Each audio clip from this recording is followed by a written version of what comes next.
국내 코로나19 신규 확진자는 610명으로 최근 급격한 증가도 감소도 없는 정체 국면이 길어지는 양상입니다. 내일부터는 접종 후 중증 이상 반응이 있을 경우 백신과의 인과성이 불충분하더라도 의료비 지원을 받을 수 있게 되는데요. 백신 접종과 관련한 전반적인 얘기 나눠보겠습니다. 백순영 가톨릭대 의대 명예교수 나왔습니다. 어서 오십시오. 예, 안녕하세요.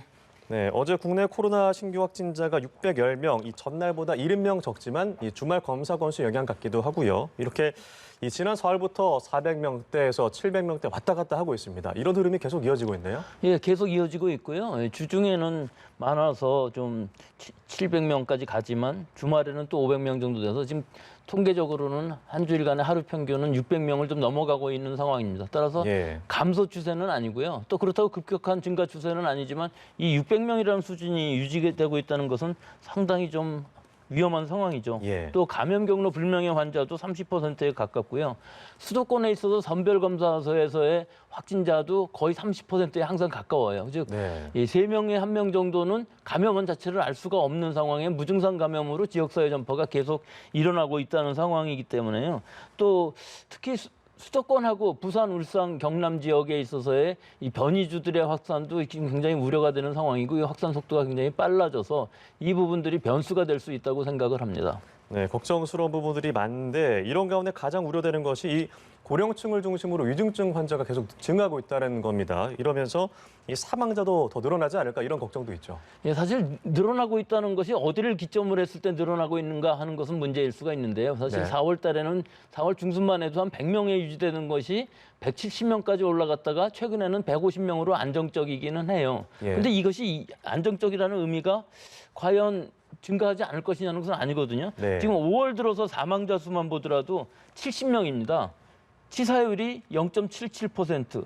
근데 4월에는 이 치사율이 굉장히 떨어졌었어요. 0.5%까지 떨어졌었거든요. 또 위중증 환자의 경우도 지금 150명 정도가 유지되고 있는데 문제는 이 위중증으로 가는 사람들이 75세 이상이 지금 늘어나고 있다는 것이 중요하죠. 즉 같은 위중증 환자라도 좀 젊은 사람들이라면은 사망자가 줄어들 텐데 지금의 경향을 보면 75세 이상들이 많이 늘어나고 있기 때문에 앞으로 사망자가 늘어날 가능성은 충분히 있다는 것인데 근데 전체적으로 보면은 지금 이 우리나라에서의 그 600명의 환자가 발생하는 것에 비해서는 위중증 사망자가 굉장히 많이 줄어든 상황이고요.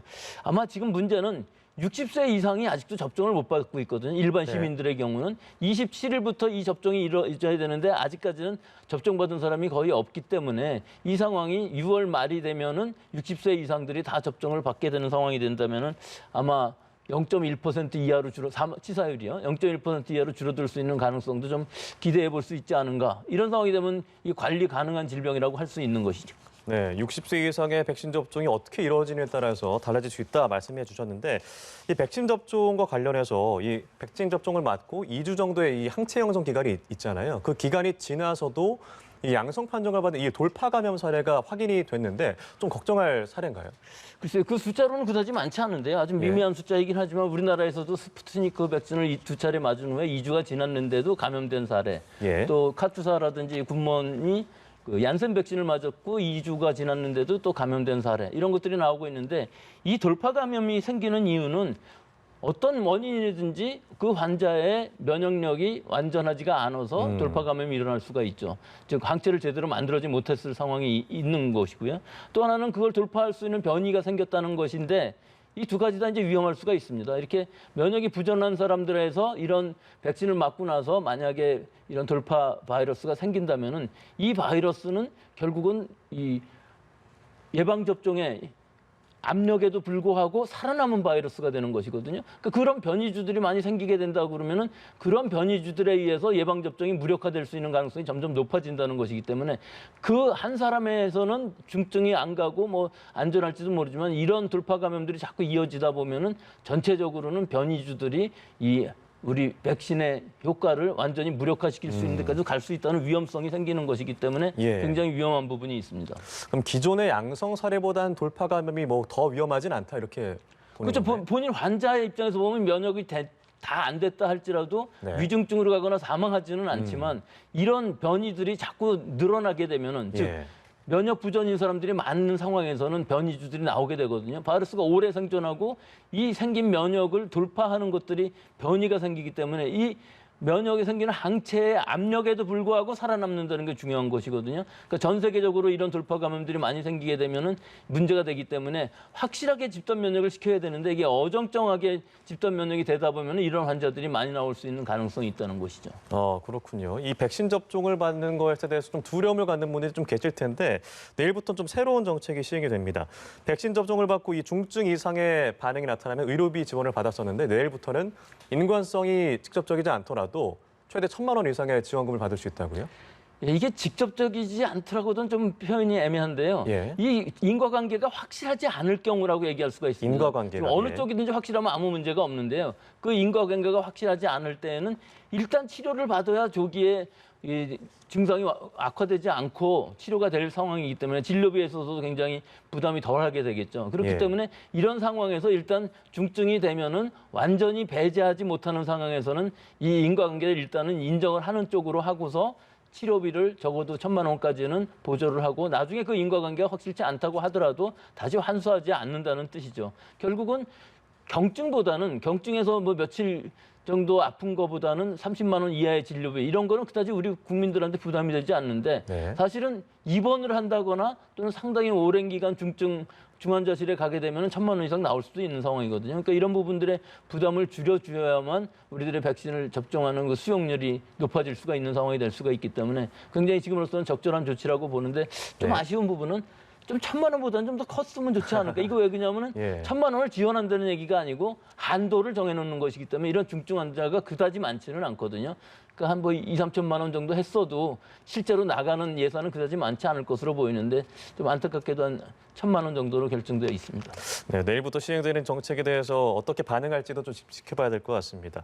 이 화이자 백신 1차 접종이 오는 토요일부터 다시 정상화가 됩니다. 이 백신 수급이 아무래도 불균형해서 그런지 이 3주간의 1차 접종만 맞고 그 이후에는 순차적으로 2차 접종을 맞게 되는데 아무래도 이 백신 접종 수급이 불균형하기 때문에 계속 이런 흐름이 이어지는 것 같은데. 그러니까 지금 말씀하신 3주라는 건 파이자가 3주이기 때문에 어느 네. 정도 그 문제가 될 수가 있는데 사실 아스트라제네카는 11주에서 12주이기 때문에 이렇게 물량을 돌려막기 해도 큰 문제는 안 생깁니다. 네. 그런데 지금 파이자의 경우에 있어서는 1차 접종이 거의 중지되고 2차 접종만 하다가 이제 다시 1차 접종 204만 명 정도가 대상인데요. 이게 다시 시작한다고 그러니까 이런 부분이 생길 수밖에 없는데요.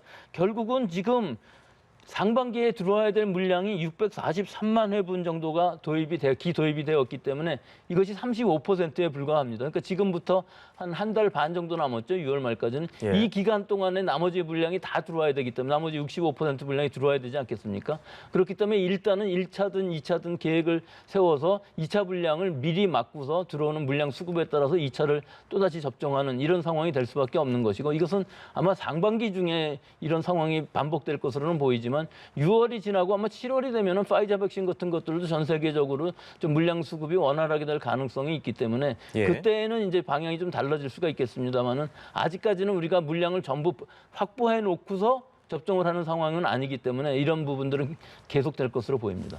네, 화이자 얘기를 해봤지만 이 아스트라제네카 백신도 2차 접종이 이루어지고 있고 27일부터는 1차 접종이 시작됩니다. 이 정부의 방침대로 목표가 상반기 안에 1,300만 명을 맞게 하겠다가 목표인데 계산을 해보면 매주 한 130만 명 이상이 맞아야 되는 수치거든요. 이 수급만 잘 된다면 접종 역량은 뭐 문제 없다고 보십니까? 근데 지금 그 계산한 것이 일주일에 130명 아닙니까? 예. 뭐 하루에는 한 20만 명만 맞춰도 되는데 우리가 뭐 지난달에 벌써 20만 명 이상씩들 맞췄었고요. 네. 전체적으로 보면은 파이자를 맞출 수 있는 접종센터가 260개, 민간 위탁기관도 뭐 10,000개에서부터 13,000개 정도 한다고 그러니까 여기서 하루 50명만 맞춰도 우리는 한 100만 명 정도는 문제가 없거든요. 그렇기 때문에 뭐 최대한으로 치면은 150만 명까지도 맞출 수가 있기 때문에 네. 일본에서 사실은 100만 명 맞춘다고 그러는데 그건 불가능합니다. 하지만 우리는 100만 명 맞추는 게 그다지 어렵지 않아 보여요. 이런 상황을 다 보면은 이 6월까지 이 목표를 달성하는 거는 물량만 잘 들어온다면 전혀 문제가 없어서 우리 이 접종하는 인프라는 세계 최고라고 볼 수가 있겠습니다. 인구 비례로 네. 하면은요. 예. 그렇군요. 접종 역량은 문제가 없다라고 말씀을 해주셨는데 이 특수 인력들의 백신 접종 현황도 살펴보면 이 경찰, 소방, 해경 등 사회 필수 인력의 70%가 1차 접종을 마쳤습니다. 계획대로 7월 안에 2차 접종을 마치게 된다면 이 직군 내에서는 집단 면역이 형성될 수 있는 건데 이 사회 전체로 봤을 때도 영향을 좀 줄 수 있을까요? 그렇죠. 근데 여기 한 가지 좀 다른 점이 예. 지금까지 맞춘 것은 30세 이상의 소방, 해경, 경찰들을 맞췄고요. 예. 30세 미만인 경우에 있어서는 이제 파이자 백신을 맞추게 되는데 아직 물량 수급이 확실하게 되지 않아서 2분기 안에 맞출 수 있을지 없을지는 확실치는 않습니다. 다만 아스트라제네카 같은 경우는 지난달 26일부터 접종을 해야 했기 때문에 7월, 8월에 2차 접종을 한다 그러면 면역이 왕성될 수가 있고요. 또 30세 미만인 경우에 있어서도 이 파이자 백신은 3주 간격으로 맞히기 때문에 네. 6월, 7월 정도에 접종을 받는다 할지라도 뭐 같은 시기에 다 접종을 받고 면역이 완성될 수 있는 상황이 될 수가 있습니다. 결과적으로 60대 이상의 고위험군과 의료진이라든지 사회 필수 인력들이 6월 말경까지 전부 맞는다 그러면은 그 이후로는 우리가 굉장히 안심할 수 있는 상황은 되죠. 이것은 인구수로 보면은 뭐 1,300만 명 정도에 불과하지만 실제로는 우선순위에 들어간 사람들이 다 접종을 받게 되는 것인데 여기서 지금 한 가지 좀 우려되는 부분은 60세 이상의 그 접종률이 과연 70-80% 이렇게 올라갈 수 있는지 아직까지는 좀 확실치는 않거든요. 적어도 한 80%만 된다면은 상당히 네. 기대할 만한데요. 그 부분이 지금 아직까지는 변수로 남아 있는 부분들이 있고요. 7월이 되면은 우리가 방역 수칙도 좀 완화할 수 있는 그런 기대도 될 수 있는 시기라고 볼 수 있겠습니다. 네, 이 백신 접종에 대한 좀 우려가 좀 불식되면 더 좋을 것 같은데요.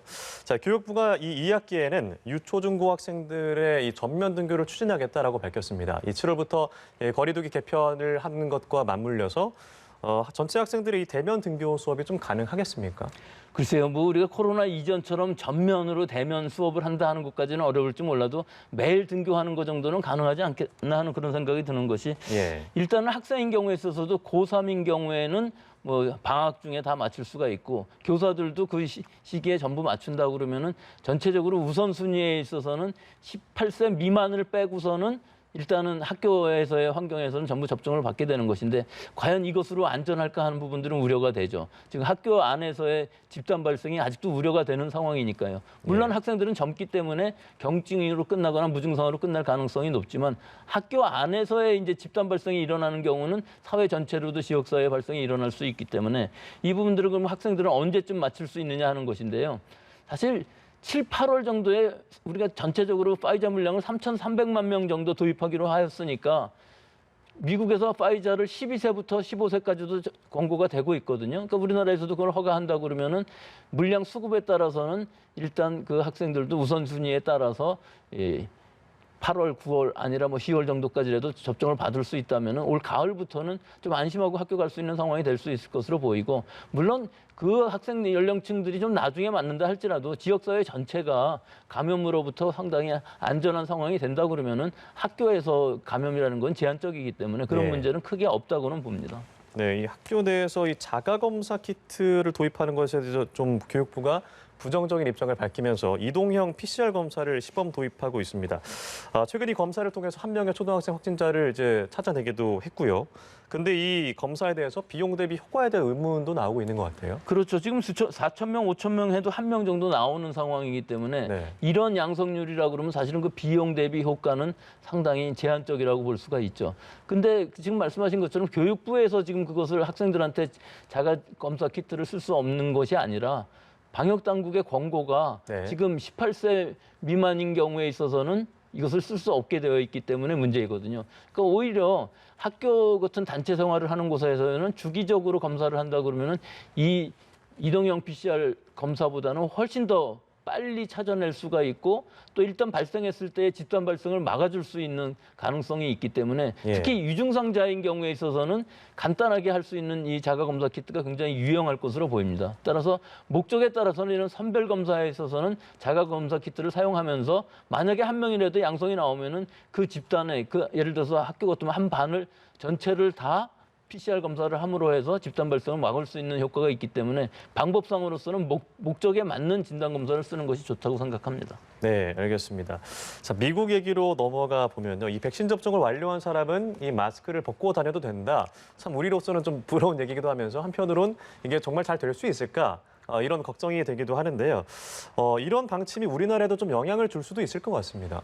우리나라에서는 아마 이렇게 못할 것 같아요. 그런가요? 미국에서 지금 네. 한 50% 접종을 받았는데 그것도 2차 접종이 아니고 1차 접종이 끝난 사람이 50%이기 때문에 둘 중에 한 명은 접종을 안 받았다는 상황이 되는 것이거든요. 예. 그런데도 일단은 전면적으로 거의 이 마스크를 벗는 완화 정책을 피고 있는데 이것은 아마 이 방역만이 아니라 여러 가지 사회 경제적인 문제들도 같이 고려를 해서 이렇게 결정한 것으로 보이고 아마 미국 전체로 하는 것이 아니라 주별로 여러 가지 방역 상황이라든지 혹은 접종률이라든지 이 주변 환경에 따라서 아마 다르게 결정할 것으로는 보이는데 마스크를 벗는 주들이 많이 생기는 것은 지금 맞는 것 같습니다. 네. 하지만 면역이 된 사람, 그 면역이 된 사람 자기는 알지만 면역이 안 된 사람, 접종이 한 번도 안 된 사람들도 마스크를 벗고 다닌다고 그래갖고 누가 얘기할 사람이 없기 때문에 그러게요. 이런 부분들은 제한 한계가 있는 것이죠. 아마 우리나라 같으면 그렇게까지는 못하고 점점 더 보수적으로 할 것으로 보이는데 저는 이런 방역의 입장에서 보면은 우리처럼 이렇게 보수적으로 하는 것이 맞다고 보고 네. 우리가 한 7, 8월 지나면서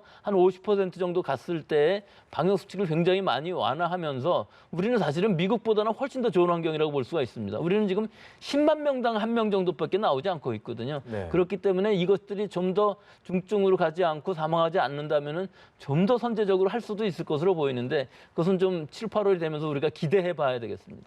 네, 미국의 상황을 좀 더 지켜봐야 될 것 같다는 생각이 들고요. 이런 가운데 이 국내 백신 업체들도 개발에 속도를 내고 있는데 이 임상시험 대상자를 구하기 어려워서 이 인도네시아와 접촉을 하고 있다고요? 그러니까 이 상황이 예방접종이라는 것이 처음 개발될 때에는 누구든지 내가 먼저 맞아보겠다고 할 수가 있는데 네. 좋은 백신이 많이 나와 있는 상황에서 이 지금 효과를 알 수 없고 부작용을 알 수 없는 백신을 맞겠다고 하는 사람이 굉장히 드물죠. 그렇기 때문에 이런 예방 3차 이 삼상 실험을 할 수 있는 대상을 찾기도 어려울 뿐 아니라 만약에 다 구했다 할지라도 그다음에 문제가 뭐냐면은 우리나라의 경우 지금 10만 명당에 한 명밖에 생기지 않는데 뭐 3, 4만 명 해갖고 한두 명 생긴다고 그래갖고 효과를 비교를 할 수가 없거든요. 예. 그렇기 때문에 이렇게 인도네시아처럼 인구도 많고 환자도 많이 생기고 또 접종률도 낮은 나라에서 하게 되면은 상당히 빨리 효과를 찾아낼 수가 있기 때문에 이 효과라는 부분들은 사실은 자연적으로 접종한 사람하고 대조군하고의 사이에 확진자가 얼마나 나오느냐를 기다려야 되는데 자연적으로 감염이 돼서 이 인도네시아 같은 경우는 그 나오는 그 속도가 상당히 빠를 수 있을 것으로 보여서 기대가 될 수 있지만 사실은 우리나라를 비롯해서 이 좀 선진국들에서는 이런 임상시험은 지금으로서는 불가능할 것으로 보입니다. 인도네시아 정부 측의 입장은 좀 어떤가요? 인도네시아 쪽에서는 상당히 호의적으로 하고 있고요. 일단은 개발이 되게 되면 인도네시아도 상당히 많은 혜택을 받을 수 있는 상황들이 될 수가 있기 때문에 여러 가지 면에서 서로 경비 효과들도 있고 인도네시아가 딱 적당한 나라로 보입니다. 네, 지금까지 코로나 백신 접종과 관련한 전반적인 얘기 백순영 가톨릭 의대 명예교수와 함께 나눠봤습니다. 오늘 말씀 고맙습니다.